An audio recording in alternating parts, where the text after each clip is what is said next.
Hey my little panda cubs, so, ons, dun dun dun, I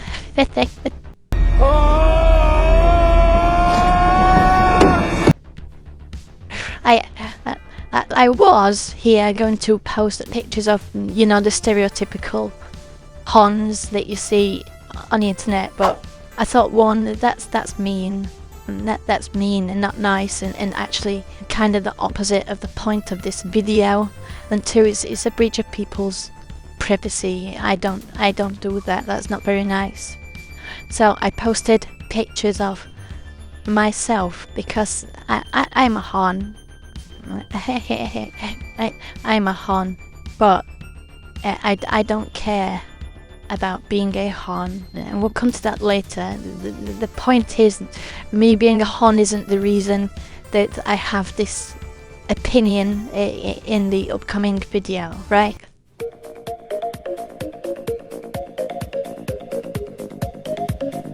When I first transitioned, I was adopted by this sort of transmed group. I know, not my proudest days, but I was just a little baby trans then, and I didn't know anything about transitioning or trans people, so I just sort of let them adopt me, and I wasn't like a real trans person then, but they treated me as one and sort of were teaching me how to be trans. I didn't know at the time, though. They were teaching me all the wrong things.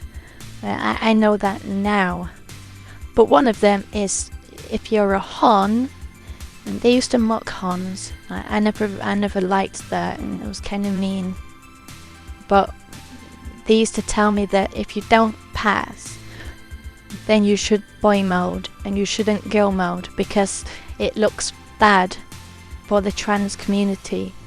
And they suggested that Hons are the reason there's so much transphobia. Yes, I can definitely smell shite.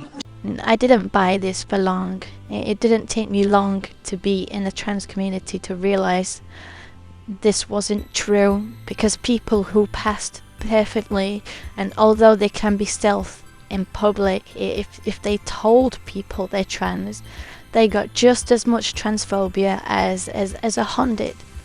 And arguably they could be in an even worse position, because if somebody found out they were trans, like in private, like in a bedroom or something, you know, they can be murdered. They can be murdered, and it has absolutely nothing to do with Hons. And transphobia is always there. It's always there, just like homophobia is. And a lot of transphobia actually comes from misogyny, but more on that in another video. Personally, I think I've seen a lot of transphobia from other trans people. Mostly, I've been in group chats and servers and stuff where I've seen them mocking Hons, but they look, oh man, look at this Hon, you know, he, you know, they misgender, he, look at him in a dress, he thinks he's one of us just because she didn't have the genetics to pass, or passed too late in life. How horrible and nasty is that? I don't like that. And again, I'm not saying that just because of me. Listen, nobody can hate me more than I hate myself. So it's like, you know, but bullying me is kind of obsolete.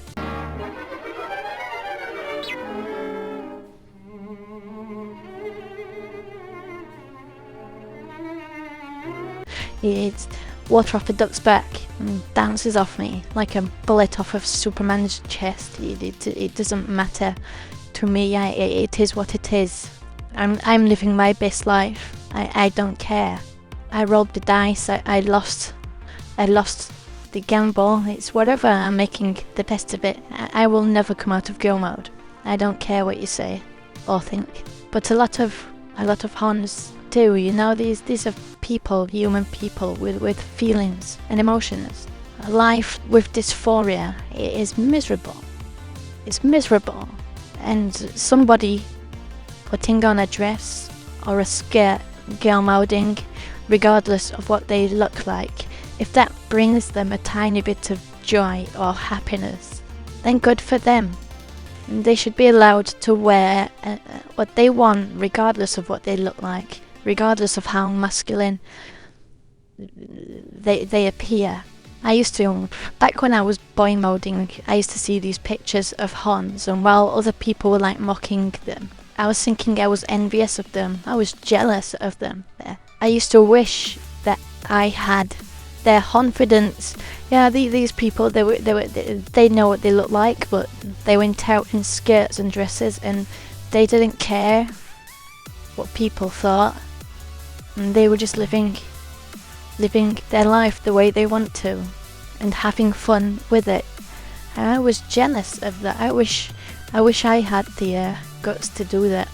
It took me a while. I do now, but it took me a while, and it was quite inspirational. And it's partly because of these Huns that I got the confidence to go out in girl mode for the first time, because it's like, if these people can do it, I can. Well, why shouldn't I be allowed to go out in my skirt?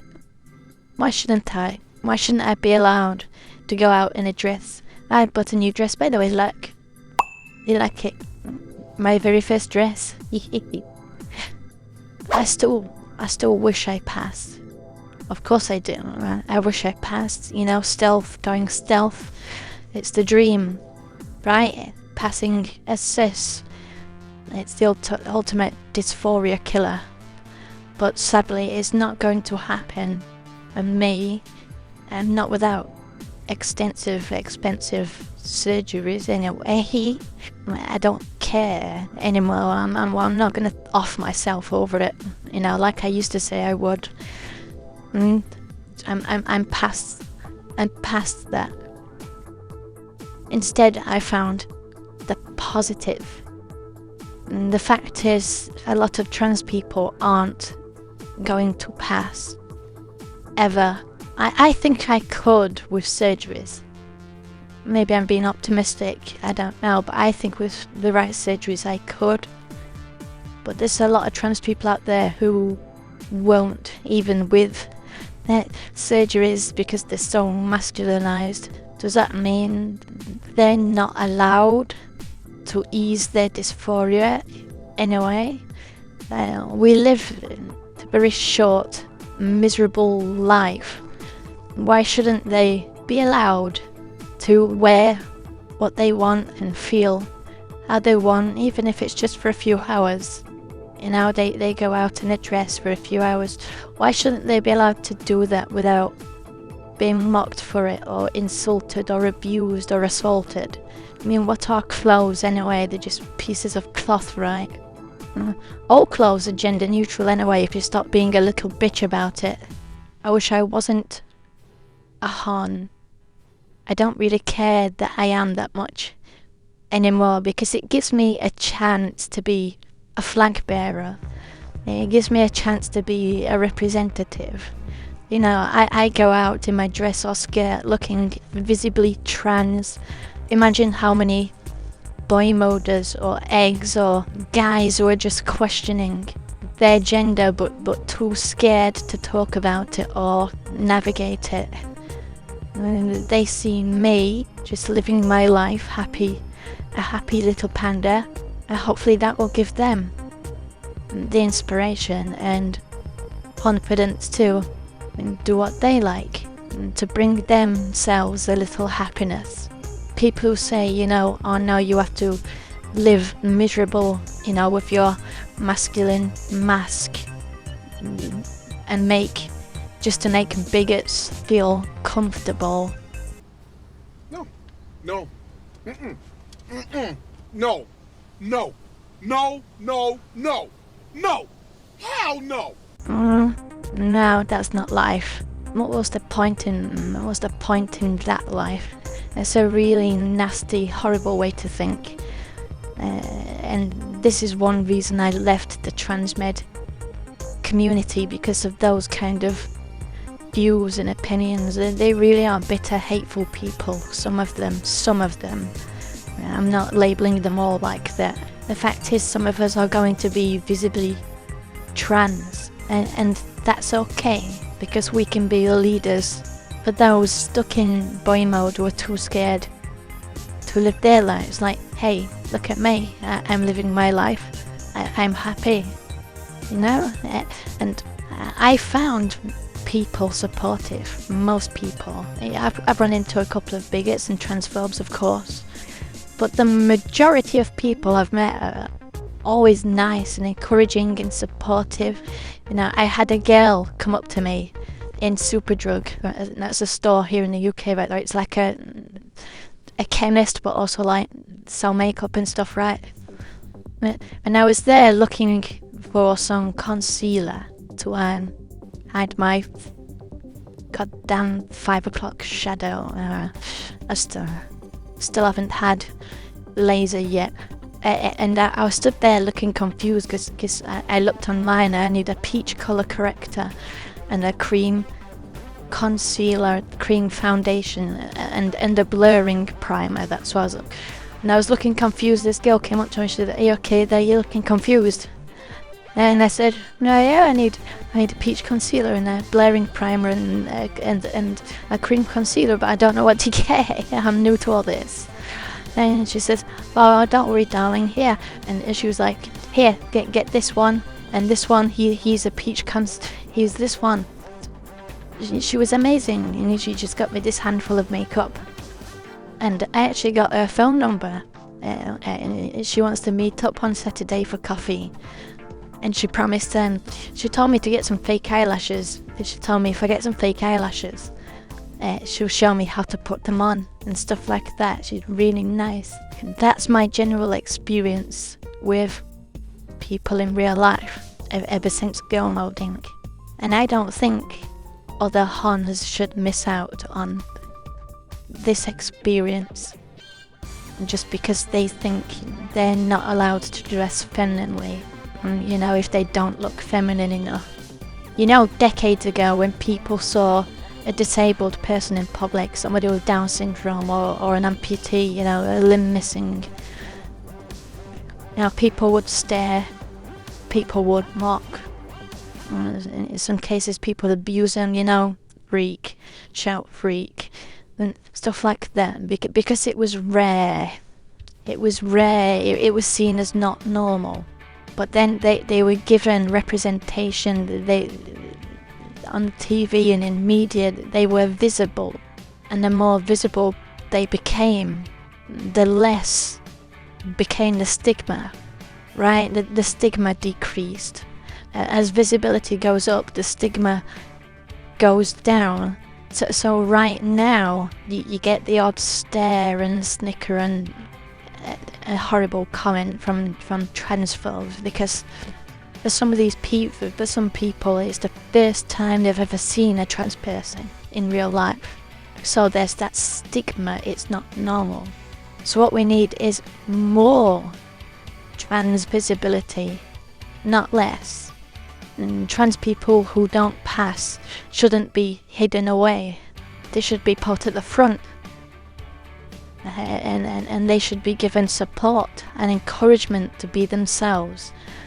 And they should be more seen, not less. Because then the stigma goes away. Then it becomes normalized in society. Eventually we'll get to a point where a Hon can walk through in a town and people won't bat an eyelid. Like me, in this town when I first came out, I got the stares and stuff, and people, "Oh, that's weird." And that looks like, "Well, where's that guy in a dress?" You know, well, I weren't wearing dresses now, just wearing skirts, but you know what I mean. But now, I'm basically invisible.